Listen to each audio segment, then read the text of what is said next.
Please do like share and subscribe, और कृपया करके इस चैनल को बढ़ाने के लिए आप इसको सब्सक्राइब कीजिए, साथ साथ अपने दोस्तों के बीच में भी इसको।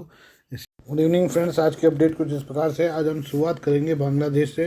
अवामी लीग के अध्यक्ष और पूर्व प्रधानमंत्री शेख हसीना के बेटे साजिब वाजेद जॉय ने मोहम्मद यूनुस के नेतृत्व वाली बांग्लादेश की अंतिम सरकार को जमकर खरी खट्टी सुनाई है। उन्होंने कहा कि बांग्लादेश में यह सुधार नहीं बल्कि भीड़तंत्र का मामला है। उन्होंने रविवार को फेसबुक पर एक पोस्ट लिखकर अंतिम सरकार से कई गंभीर सवाल पूछे। साजिब ने आरोप लगाया कि बांग्लादेश में भीड़ का बोलबाला है, प्रदर्शनकारियों को खुली छूट है। उन्होंने यह भी कहा कि प्रदर्शनकारियों ने नए चीफ जस्टिस को नियुक्त करने की मांग की है और इसके लिए एक नाम भी सौंपा है, जिसे मोहम्मद यूनुस की अंतिम सरकार ने मान लिया है। साजिब वाजेद जॉय ने लिखा है, आज प्रदर्शनकारियों ने सुप्रीम कोर्ट पर हमला करने और बांग्लादेश के मुख्य न्यायाधीश के घर को जलाने की धमकी दी है। उन्हें कोर्ट से इस्तीफा देने की मांग की है और नियुक्त किए जाने वाले लोगों के नाम की सूची भी दी है। अंतिम सरकार ने उनकी मांग मान ली है और प्रदर्शनकारियों द्वारा नामित न्यायाधीशों को नियुक्त कर दिया है। किसी देश के सुप्रीम कोर्ट के चीफ जस्टिस को बिना किसी उचित प्रक्रिया के, बिना निर्वाचित संसद के कैसे बदला जा सकता है? ये सुधार नहीं, ये भीड़तंत्र है। उन्होंने आगे लिखा कि बांग्लादेश में कानून का कोई राज नहीं है, अब सुप्रीम कोर्ट भी सुरक्षित नहीं है। प्रदर्शनकारियों ने प्रेस क्लब को 41 पत्रकारों के नामों की सूची भी दी, उन्हें निष्कासित करने की मांग की। मेरी मां की सरकार द्वारा अभिव्यक्ति की स्वतंत्रता पर दमन के सभी आरोपों के बाद क्या ये अभिव्यक्ति की स्वतंत्रता पर और अधिक गंभीर हमला नहीं है? तो क्या भीड़ को पत्रकारों की एक सूची प्रदान करनी जिसे बाहर निकाल दिया जाएगा? मैं इस पर अंतर्राष्ट्रीय मीडिया और सरकार से सुनना चाहूँगा। आप अतीत में कितने मुखर रहे हैं, अब आप चुप क्यों हैं? इससे पहले साजिब ने दावा किया था कि उनकी मां ने भारत भागने से पहले अपने पद से इस्तीफा नहीं दिया था। उन्होंने कहा कि जैसे ही प्रदर्शनकारियों ने प्रधानमंत्री के आधिकारिक निवास गण भवन पर मार्च करना शुरू किया, हसीना को बिना किसी देरी के भागना पड़ा।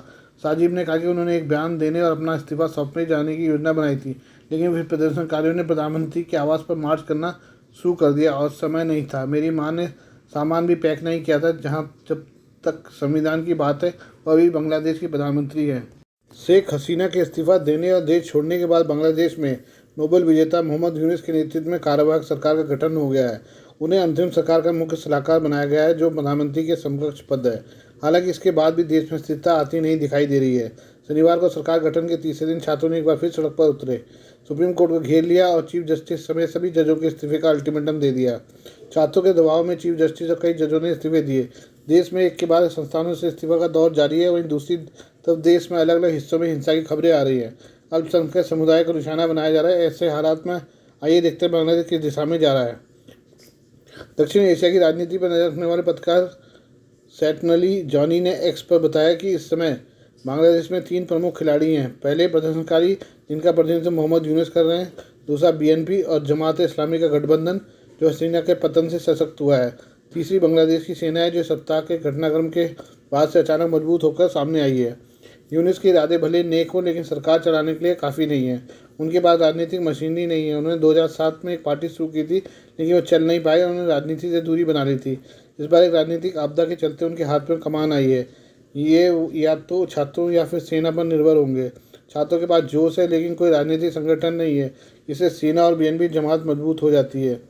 बीएनपी और जमात जल्द से जल्द चुनाव चाहता है, क्योंकि वो आंदोलन के चलते उभरी हसीना विरोधी भावना को भुनाना चाहते हैं। वही अंतिम सरकार जल्दबाजी में नहीं है। कानून मंत्रालय का सलाहकार ने कहा कि अंतिम सरकार तब तक रहेगी जब तक की जरूरत रहेगी। इस बीच हिंदुओं और अवामी लीग के खिलाफ सड़कों पर हिंसा से पता चलता है कि छात्र आंदोलन को हाईजैक किया जा रहा है। यूनुस के सामने चुनौती देश को स्थिर करना है, लेकिन सड़क पर कार्यकर्ताओं की ताकत बीएनपी और जमात के पास है। इस बीच अगर अवामी लीग विरोधी गठबंधन में अगर अंदरूनी कलह शुरू होती है, तो देखना महत्वपूर्ण होगा कि सेना के जनरल क्या भूमिका निभाते हैं। इसके पहले 2007 से 2009 के बीच कई अंतरिम सरकारों के चलते सेना ने पीछे से अपनी भूमिका निभाई है। ऐसे में संभावना है कि वो एक बार फिर स्थिति को बनाए रखना चाहें। इस बार भी अभी तक सेना ही विजेता की भूमिका में दिखाई दे रही है। म्यांमार की बात करें, म्यांमार से मुस्लिम रोहिंग्यों के बारे में विचलित खबर करने वाली खबर सामने आई है। देश छोड़कर भागने की कोशिश कर रहे रोहिंग्यों के ऊपर तोपों और ड्रोन से हमला किया गया है। हमलों में करीब 200 लोग मारे गए। हमला म्यांमार के पश्चिम रखाइन राज्य में बांग्लादेश की सीमा के पास हुआ है। नदी के किनारे नाव का इंतजार कर रहे रोहिंग्या लोगों के ठीक ऊपर बम गिराए गए। लोग बचने के लिए सीधे नदी में कूद गए। सोशल मीडिया पर सामने आए भयानक वीडियो में नदी के किनारे सड़क पर कीचड़ से सने हुए दर्जनों वयस्कों और बच्चों के शव पड़े दिखाई दे रहे हैं। हमले में बच्चे 2 लोगों से समाचार एनसीएबी को बताया कि यह हमला रखाइन राज्य पर सैन्य प्रभुत्व रखवाले जातीय समूह की अराकान आर्मी ने किया है। म्यांमार की सैन्य सरकार ने भी अराकान आर्मी पर हमले का जिम्मेदार बताया। वहीं अराकान आर्मी ने रोहिंग्या पर हमले में शामिल होने से इनकार किया। बताया जा रहा है कि भीषण लड़ाई से बचने के लिए रोहिंग्या मुसलमान नफ नदी को पार करके बांग्लादेश में जाने की कोशिश कर रहे थे। अंतर्राष्ट्रीय चिकित्सा समूह डॉक्टर विदाउट बॉर्डर्स ने शुक्रवार को एक बयान जारी कर बताया कि सीमा पार करके पहुंचे घायल रोगियों की संख्या बढ़ती जा रही है। रोहिंग्या में नदी पार करके बांग्लादेश पहुंचने के लिए नाव की तलाश कर रहे थे। इस दौरान उनके ऊपर ड्रोन के जरिए बम से हमला किया गया। म्यांमार में आंग सान सू की सरकार को हटाए जाने के बाद से लोकतंत्र समर्थक गुरिल्लों और जातीय सशस्त्र बलों ने देश के सैन्य शासकों के खिलाफ युद्ध छेड़ा हुआ है। हालांकि रखाइन में लड़ाई में रोहिंग्या अल्पसंख्यकों के खिलाफ संगठित हिंसा में फिर से शुरू होने की उम्मीद जताई है। 2017 में एक हिंसक अभियान में करीब 7.5 लाख रोहिंग्याओं को बहुत बहुल देश से भागना पड़ा था। वे बांग्लादेश चले गए थे, जो बुरी स्थिति में शरणार्थी शिविरों में रह रहे हैं। हमले से बचने वाले एक 17 वर्षीय रोहिंग्या ने कहा कि सोमवार 6 बजे के बाद माओ गंडा के दक्षिणी हिस्से में लगभग 1000 रोहिंग्या बांग्लादेश में प्रवेश करने के लिए नावों का इंतजार कर रहे थे। इसमें वो खुद भी शामिल था। इसी दौरान उन्हें 4 ड्रोन उड़ते हुए देखे। उन्होंने आगे बताया कि उनके पास ही ड्रोन ने 3 बम गिराए, जिसके बाद वो और बाकी लोग पानी में कूद गए। ड्रोन हमले के बाद करीब तोप के 20 गोले भी गिरे। उसने अनुमान लगाया कि बच्चों और महिलाओं समेत कम से कम 150 लोग मारे गए, कई घायल हुए हैं। उसने बताया कि हमलों के बाद सोमवार की रात कोई नाव नहीं मिलने पर वह और उसका परिवार म्यांमार में अपने गांव लौट गए। मंगलवार शाम को करीब 5 बजे दोबारा नदी किनारे गए। यहाँ उनका पीछा कर रहे अराकान आर्मी और सादे कपड़ों में मौजूद म्यांमार सेना के सैनिकों में घटनास्थल पर लड़ाई शुरू हो गई। रोहिंग्या किशोर ने फोन पर एपी को बताया करीब 1 घंटे की लड़ाई के बाद सैनिक नदी के किनारे से हट गए। इसके बाद अराकान आर्मी ने लड़ाकों ने वहां बचे रोहिंग्या नागरिकों को करीब से गोली मारी। उसने बताया कि कम से कम 20 रोहिंग्या को उसने अपने आंखों के सामने मारा जाते देखा। उसने कहा कि गोलाबारी में फंसे कई अन्य लोग भी मारे गए हैं। उसके परिवार के सिर्फ 4 लोग बांग्लादेश में घुसने में कामयाब रहे, जबकि मंगलवार की हिंसा के बाद 8 अन्य लापता हो गए। विदेश मंत्री एस जयशंकर ने शनिवार को मालदीव की सबसे बड़ी जल एवं स्वच्छता परियोजना का उद्घाटन किया। इस परियोजना के लिए भारत ने $11 करोड़ 923 करोड़ रुपए की आर्थिक मदद दी थी। इससे 28 द्वीपों वाले मालदीव करीब 28,000 जनता सीधा लाभ उठाएगी। अपने 3 दिवसीय आधिकारिक यात्रा पर माले पहुंचे जयशंकर ने राष्ट्रपति मोहम्मद मुर्सी के कार्यालय में आयोजित एक कार्यक्रम में इस परियोजना का वर्चुअल उद्घाटन किया। इस अवसर पर मालदीव के निर्माण एवं अवसंरचना मंत्री डॉक्टर अब्दुल्ला मुथलिली भी मौजूद रहे। उन्होंने जयशंकर का आभार व्यक्त किया। जयशंकर ने कहा कि यह ध्यान देने योग्य है कि इस परियोजना के पूरा होने से मालदीव सरकार के सतत विकास लक्ष्यों को प्राप्त करने और सीवरेज प्रणाली स्थापित करने में सहायता मिलेगी। समारोह के बाद मुइजू ने सोशल मीडिया पोस्ट में कहा कि जयशंकर से मुलाकात और मालदीव के 28 द्वीपों में जल व सीवरेज प्रोजेक्ट के आधिकारिक हस्तांतरण में उनका शामिल होना खुशी की बात है। उन्होंने जयशंकर से मुलाकात की तस्वीर साझा करते हुए लिखा, मैं मालदीव का हमेशा समर्थन करने के भारत सरकार विशेष रूप से प्रधानमंत्री नरेंद्र मोदी का आभार व्यक्त करता हूँ। हमारी स्थायी साझेदारी लगातार मजबूत हो रही है।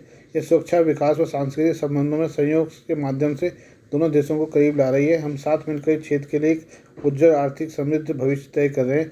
मुइजू ने स्वीकार किया कि भारत हमेशा सबसे करीबी सहयोगी और अमूल्य भागीदारों में से एक रहा है। मालदीव के विदेश मंत्री मूसा जमीरी ने अपने पोस्ट में कहा कि भारत की दृढ़ साझेदारी और स्थायी मित्रता के लिए बहुत आभारी है। जमीरी ने कहा कि हम भारत के साथ मिलकर इस क्षेत्र के लिए एक उज्जवल समृद्ध भविष्य का निर्माण करेंगे। ये हम बात करें बांग्लादेश के नए प्रधान न्यायाधीश की। सैयद रफ़ात अहमद ने रविवार को बांग्लादेश के नए प्रधान न्यायाधीश के रूप में शपथ ली। इससे एक दिन पहले ओबेदुल हसन ने प्रधान न्यायाधीश के पद से इस्तीफा दे दिया था। न्यायमूर्ति हसन के अलावा शीर्ष अदालत की अपीलीय डिवीजन के 5 न्यायाधीशों ने भी पद से इस्तीफा दे दिया था। प्रधान न्यायाधीश 65 ने शनिवार को अपना निर्णय दोपहर करीब 1 बजे उस समय घोषित किया जब भेदभाव विरोधी छात्र आंदोलन के प्रदर्शनकारी अदालत परिसर में एकत्र हुए। प्रदर्शनकारी छात्रों ने हसन और अपीलीय डिवीजन के न्यायाधीशों को दोपहर 1 बजे तक इस्तीफा देने का समय दिया था। डेली स्टार समाचार पत्र की रिपोर्ट के अनुसार अहमद ने स्थानीय समाचार दोपहर करीब 12:45 पर राष्ट्रपति के आधिकारिक आवास के दरबार हॉल में एक समारोह के दौरान देश के नए प्रधान न्यायाधीश के रूप में शपथ ली। रिपोर्ट के अनुसार राष्ट्रपति मोहम्मद शहाबुद्दीन ने प्रधान न्यायाधीश को शपथ दिलाई। शेख हसीना की प्रधानमंत्री पद से इस्तीफा देने के बाद बांग्लादेश की अंतिम सरकार के प्रमुख बने मोहम्मद यूनुस भी इस कार्यक्रम में शामिल हुए। राष्ट्रपति शहाबुद्दीन ने शनिवार को न्यायमूर्ति अहमद को बांग्लादेश का 25वां प्रधान न्यायाधीश नियुक्त किया है। आज के लिए बस इतना ही। बाकी मिलते हैं कल आपसे नई खबरों के साथ। धन्यवाद।